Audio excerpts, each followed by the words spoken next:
Hi team, and welcome back to my channel. If you're new here, then hi, my name is Lara and welcome to a palace of all things productivity and purposeful living. Today I wanted to talk to you about something that I've found more and more increasingly important since I broke my foot.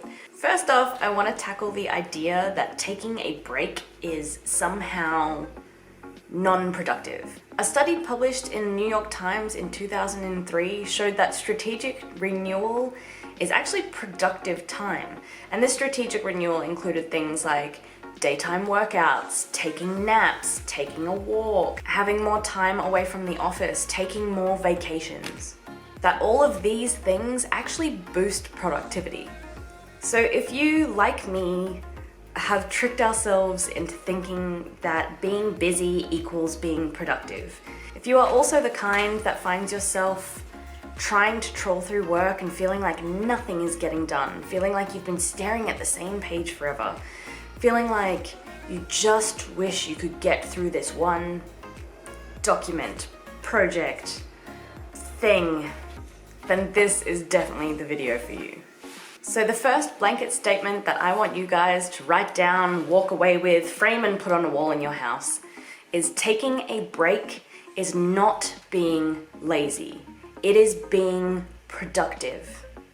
I've actually found that this is something I have to repeat to myself because it's so hardwired in that being busy equals being productive, even though I know that isn't the case. So I quickly wanted to cover a couple of different types of breaks that you can take, that you can put into your life that can increase productivity and really boost your outcomes.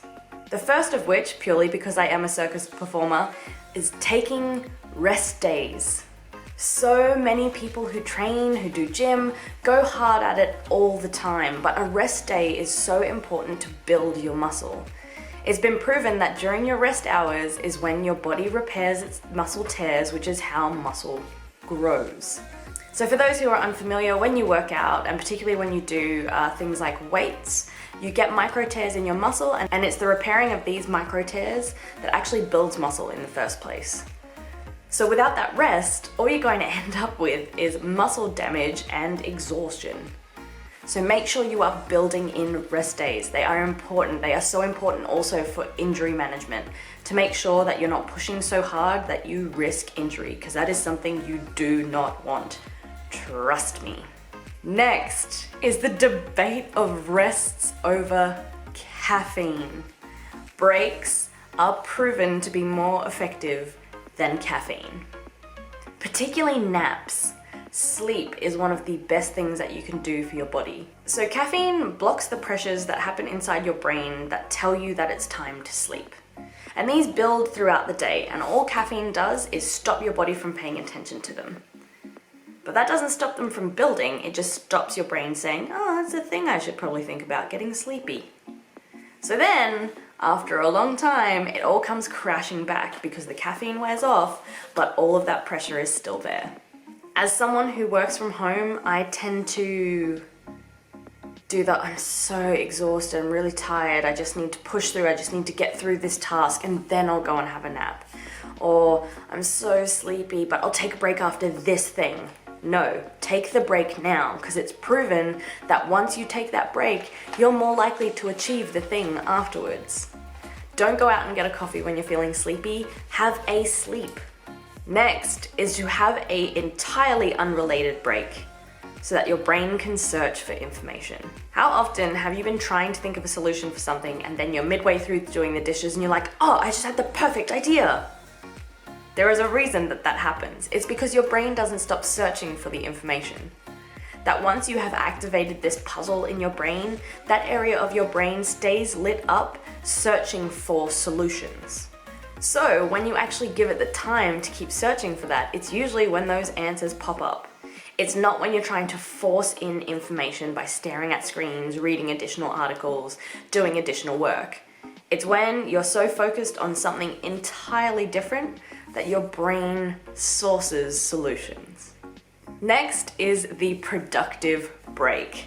So this is also one that I use so dang often. If I need to feel productive, But my brain, when I open up the work that I need to do, is just going, no, I do not want to do this, no. And it's flat out refusing to kind of activate or feel productive or engage. It's again doing something entirely unrelated, so nothing work orientated, but something that is productive, something that is a task, something that would be on a to-do list. Doing the dishes, it's wiping down basins, it's putting on a load of washing. It's simply something really easy that you can achieve immediately. So that starts my brain and the ball rolling on, oh yeah, you can achieve goals, we can get stuff done, look how awesome it feels to get stuff done. Okay, now when we go back to our computer screen, we can get stuff done. I think we can get very stuck in systems, and especially established systems and established ideology. Culturally, particularly in the West, we have a work is the most important thing. We have to do the 9 to 5, and in that 9 to 5, we have to be constantly working. And that shows that we are a good employee and that we are worthy, which is dumb. It's proven over and over again that that system is broken. That system does not work. That is not the most effective way to get the most productivity out of employees.